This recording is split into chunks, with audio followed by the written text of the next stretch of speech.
नमस्कार साथियों, मैं प्रशांत परमार। आज आपका स्वागत है हमारे यूट्यूब चैनल में।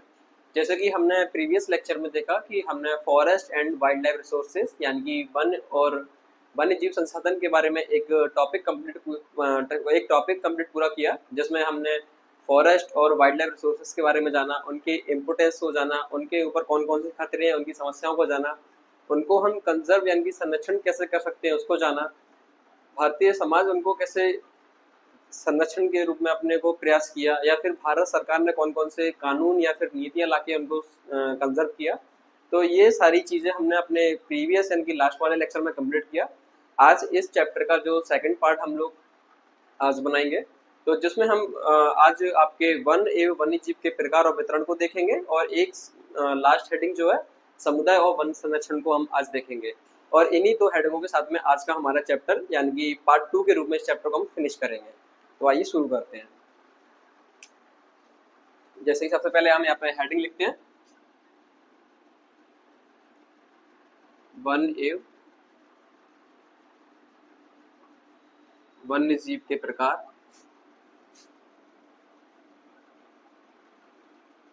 एवं वितरण, प्रकार और वितरण।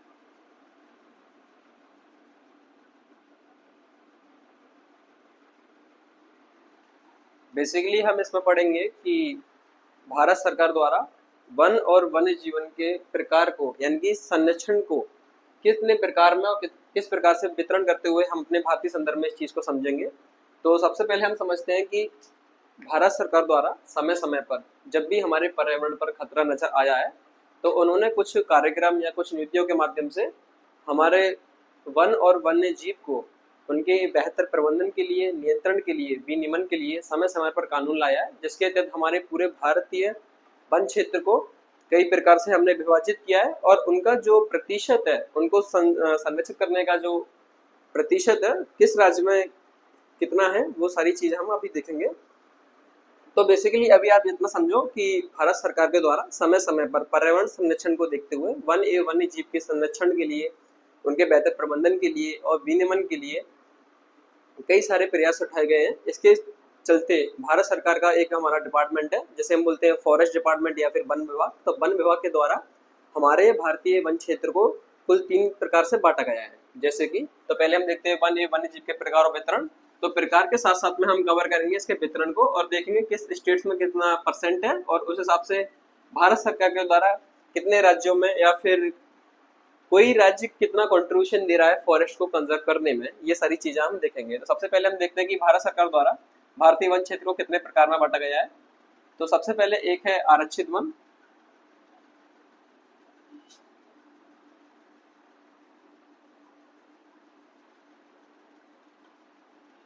बेसिकली जो सबसे मेन फैक्टर है कि आरक्षित वन। तो आरक्षित वन क्या होते हैं?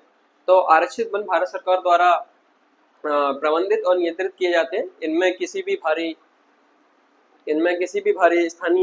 या फिर स्थानीय लोगों का जो प्रवेश होता है वो वर्जित होता है।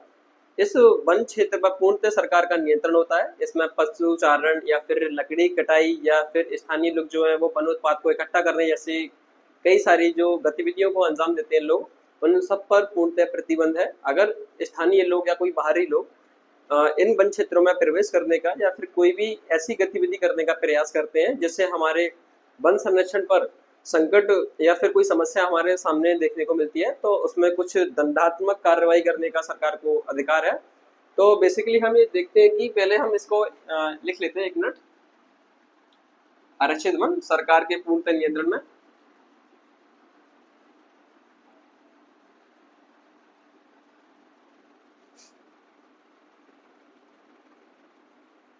सरकार के पूर्णतः नियंत्रण में। दूसरा स्थानीय बाहरी लोगों का, स्थानीय एवं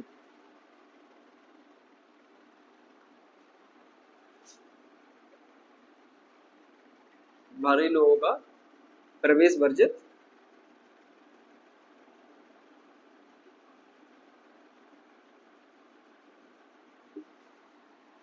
दूसरा, इसमें किसी प्रकार के पशुचारण, वन उत्पाद इकट्ठा करने पर या फिर लकड़ी कटाई अन्य इत्यादि गतिविधियों पर पूर्णतः नियंत्रण है। पूर्णतः नियंत्रण या फिर हम बोले तो प्रतिबंध, मुझे लगता है ज्यादा सही हो जाएगा। प्रतिबंधित है। अगर कोई बाहरी लोग या फिर स्थानीय लोग इन वनों में प्रवेश करने की कोशिश करते हैं तो उन्हें दंडात्मक प्रावधानों का सामना करना पड़ेगा।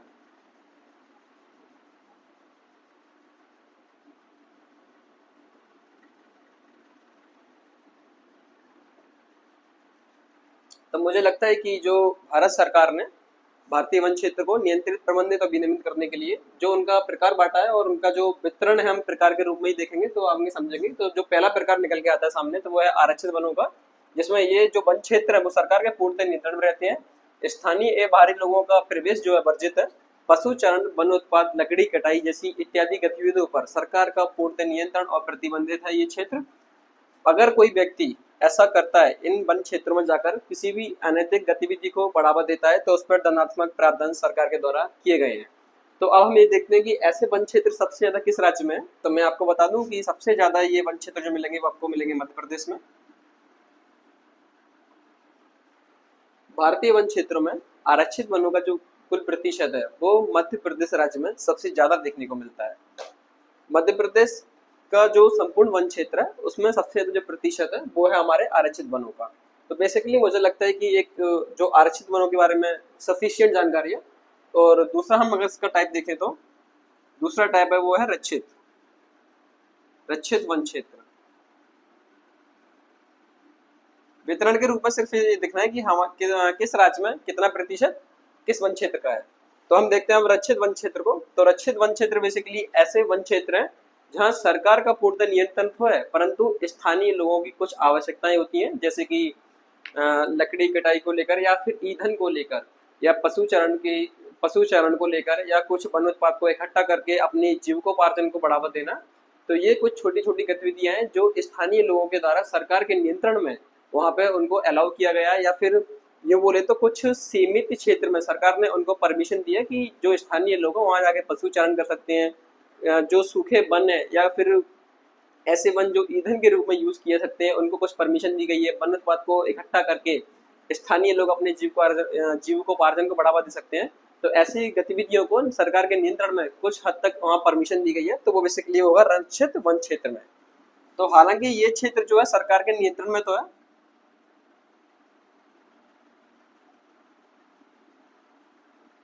सरकार के नियंत्रण में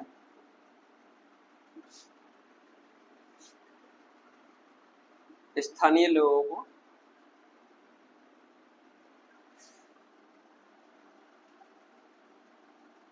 कुछ सीमित क्षेत्र में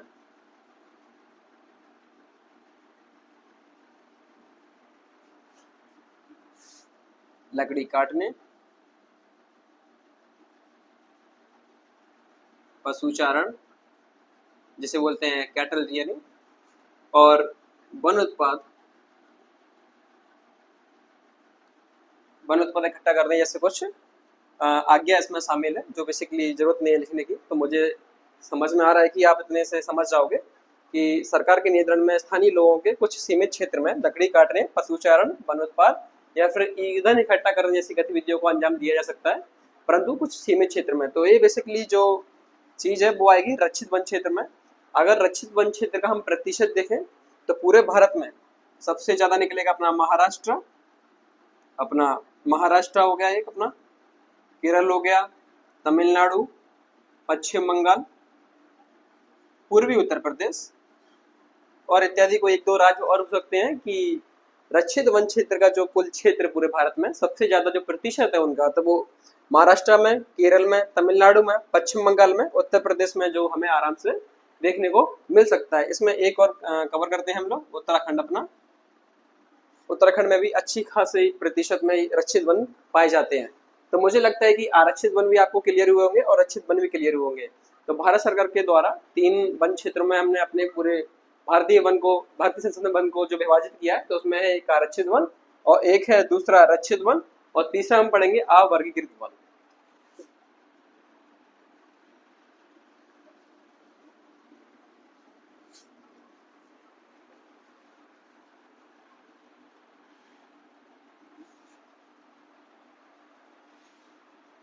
एक तीसरा टाइप है अवर्गीकृत वन।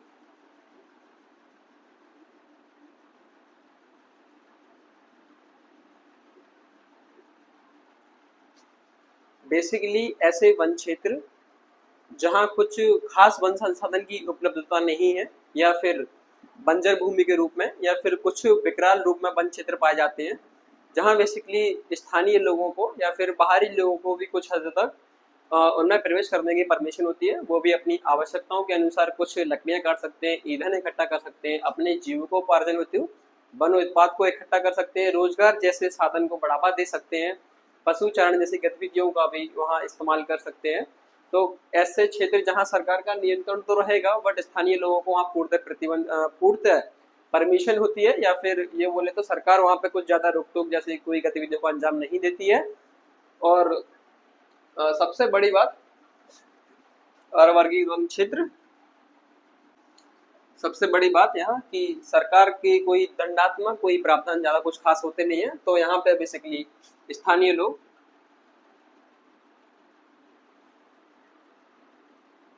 पशुचारण,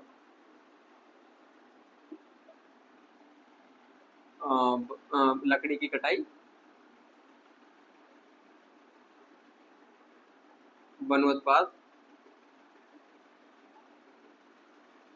लकड़ी की कटाई वन उत्पाद हो गया, पशुचारण हो गया, या फिर बेसिकली जो भी इस्तेमाल में हो रोजगार हेतु उपयोग, रोजगार हेतु जो वन उत्पाद इकट्ठे करते हैं, इन जैसी गतिविधियों का अंजाम आराम से वहाँ के स्थानीय लोग अवर्गीकृत वन क्षेत्र में दे सकते हैं, और कोई भी दंडात्मक प्रावधान कोई नहीं है यहाँ।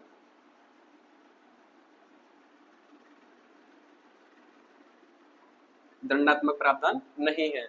तो बेसिकली ऐसे वन क्षेत्र हैं, उनका जो कुल प्रतिशत है वो सबसे ज्यादा किन राज्यों में देखने को मिलता है, तो वो है एक आपका बिहार, पश्चिमी उत्तर प्रदेश, एक हो गया बिहार, एक हो गया पश्चिमी उत्तर प्रदेश, राजस्थान का कुछ रीजन, और नॉर्थ ईस्ट आपका जिसे बोलते हैं पूर्वोत्तर राज्य।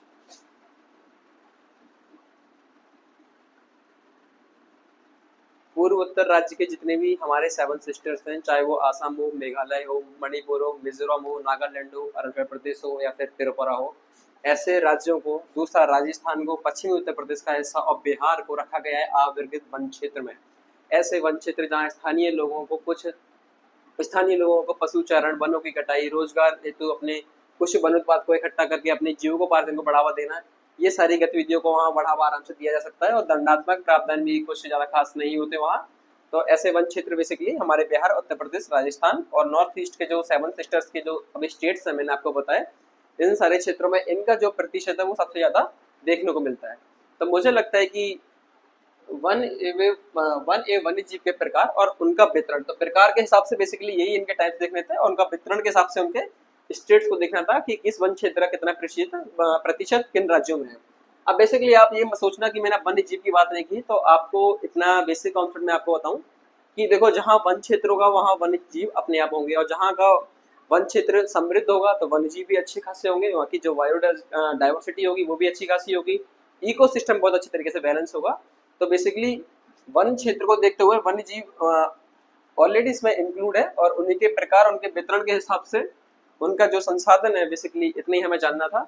और इसका जो इस टॉपिक का जो लास्ट एक हेडिंग होगी वो होगी समुदाय एवं वन संरक्षण, जो हमारे इस टॉपिक की लास्ट होगी, और इसी के साथ में हमारा टॉपिक खत्म होगा। तो ज्यादा टाइम बर्बाद ना करते हुए हम उसको खत्म करते हैं।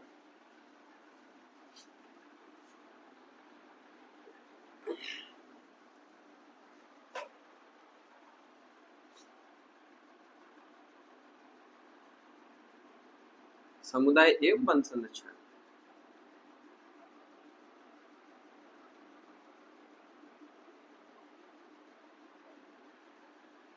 तो मैं आपको एक छोटी सी कुछ इन्फॉर्मेशन देता हूँ कि भारतीय समाज प्राचीन काल से ही या फिर लंबे समय से ही वन एवं वन्य जीवों का संरक्षण करता आ रहा है। जैसे कि हम अगर प्राचीन काल में देखते हैं तो हड़प्पा सभ्यता हुआ, या फिर हमारी आर्य सभ्यता हुई, या फिर बोले तो महात्मा बुद्ध का दर्शन हुआ, जैव दर्शन, वो जैन दर्शन हुआ, जिसमें कई प्रकार से वनों के प्रति भारतीय समाज का लगाव बताया गया है, उनको कैसे संरक्षित करना है, कैसे प्रकृति का महत्व है हमारे जीवन में, ताकि पूरी मानव समाज जो प्रकृति के ऊपर निर्भर है वो अपने एक अच्छे स्टेबल लाइफ को मेंटेन करे और अपने इकोसिस्टम को बनाए रखते हुए अपने जीवन का निर्वाह करे, या यूं बोला कि अपने संपूर्ण जीवन चक्र को अच्छे से पूरा करे।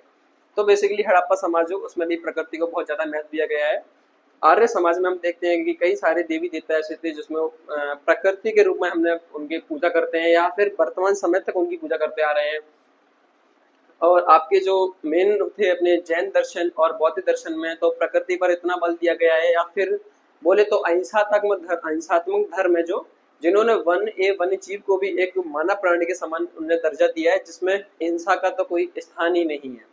तो ऐसे ही आज भी हमारा भारतीय समाज कई रूप से प्रकृति को, प्राकृतिक संसाधनों को संरक्षित करते हुए या फिर उनकी किसी भी प्रकार में पूजा करता है या फिर आस्था रखता है, जिससे हमारा पूरा जो प्राकृतिक संसाधन है वो बचा रहे और हम लोग अपने रिसोर्सेज को वहां से लेते रहे, जिससे हमारा भी जीवन चलता रहे और हमारा इकोसिस्टम एनवायरनमेंट भी बना रहे।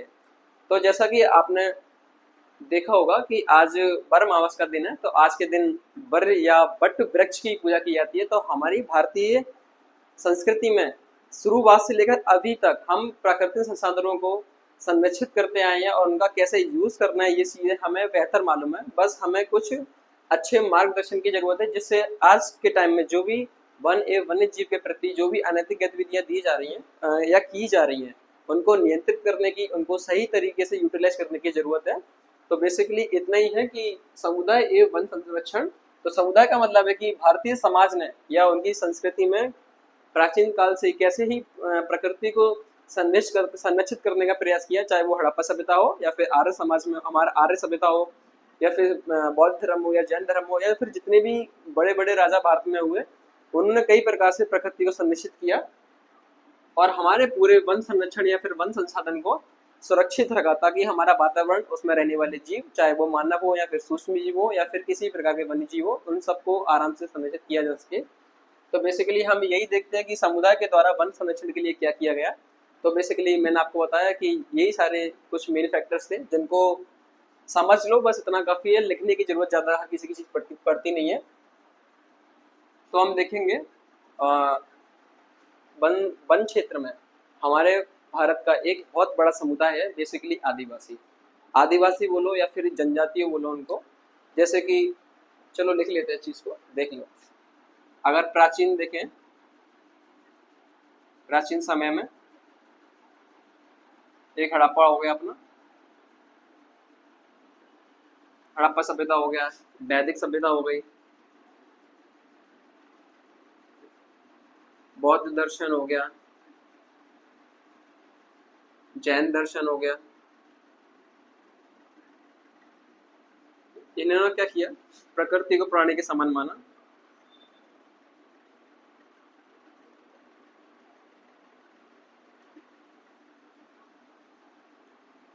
इसमें ये सब जो हड़प्पा सभ्यता और वैदिक सभ्यता में जो लोग थे वो प्रकृति पूजक थे, किसी न किसी रूप में प्रकृति के पूजा करते थे, जिससे हमारे प्राकृतिक संसाधन है वो सुरक्षित रहे। तो हड़प्पा सभ्यता, वैदिक सभ्यता, बौद्ध दर्शन और जैन दर्शन, ये प्राचीन भारतीय समाज की विशेषता रही है। शुरू से ही प्राकृतिक पूजन रहे हैं, प्रकृति को संरक्षण देते आ रहे हैं।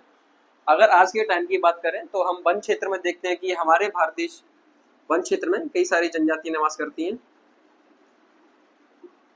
जैसे कि छोटा नागपुर के पठार में आपकी संथाल हो गई, मुंडा हो गई, मुंडा जनजाति हो गई। ये कई रूप में या कुछ शुभ अवसर पर प्रकृति की पूजा करते हैं। जैसे कि दो प्रमुख वृक्षों का इनके जीवन में बहुत महत्वपूर्ण है, जैसे कि एक हो गया महुआ, एक कदम करके कुछ वृक्ष का नाम है, मुझे ज्यादा कुछ जानकारी तो नहीं है बट इतना कुछ है। कुछ शुभ अवसर पर, चाहे विवाह का अवसर हो या फिर कुछ जन्मोत्सव हो किसी का, तो उस पर संथाल और मुंडा जनजाति जो है छोटा नागपुर के क्षेत्र में महुआ वृक्ष जैसे पेड़ों को प्रकृति की देन मानते हुए उनकी पूजा करती हैं। तो वैसे बिहार में, बिहार के रीजन में आम और इमली के पेड़ का बड़ा महत्व है। शुभ अवसर पर बिहार के लोग आम और इमली के पेड़ को शुभ रूप में प्रकृति के रूप में उनकी पूजा करते हैं और उनको संरक्षित करने का लंबे समय से प्रयास किया जा रहा है। तो बेसिकली मैं आपको बताऊं, जैसे कि मध्य प्रदेश का रीजन हो गया, मध्य प्रदेश में एक भील हो गई, भील जनजाति, एक हो गई आपकी गोंड और एक कोरकू। ये बेसिकली 3 जनजातियां ऐसी हैं, या फिर कई सारी प्रमुख जनजातियां ऐसी हैं। ये सिर्फ उदाहरण दिया है, जो भारत समेत मध्य प्रदेश की भी बड़ी जनजातियां हैं जो प्राकृतिक पूजक हैं, जो बेसिकली धरती को अपनी माँ मानती हैं। वृक्षों से इनका बड़ा गहरा रिश्ता रहा है, जिससे कि लंबे समय से वन संरक्षण का काम किया जा रहा है। तो समुदाय में बेसिकली यही देखना है कि भारतीय समाज में या फिर भारतीय प्राचीन समाज में उनकी कैसी संस्कृति रही, जिसमें हड़प्पा सभ्यता के लोग, वैदिक सभ्यता के लोग, बौद्ध दर्शन, जैन दर्शन में कैसे वन संरक्षण को स्थान दिया गया। भारतीय समाज की बात करें तो जनजातीय लोगों द्वारा कैसे प्रकृति के रूप में हमने अपने संरक्षण को या अपने संसाधन को संरक्षित किया। जैसे कि बेसिकली संथाराम मुंडा के द्वारा अपने इन वृक्षों की पूजा की जाती है। बिहार के क्षेत्र में आम और पीपल का बड़ा महत्व है। मध्य प्रदेश की जो जनजातियां भारत समेत वो भील, गोंड या कोरकू हो, वो बड़ी स्थान पर धरती को अपने माँ मानते हुए उन पर जितने भी संरक्षण के काम हो सकते हैं वो सारे काम वो करते हैं, और किसी भी अनैतिक गतिविधियों को बढ़ावा देने से वो स्थानीय लोग रोकते हैं।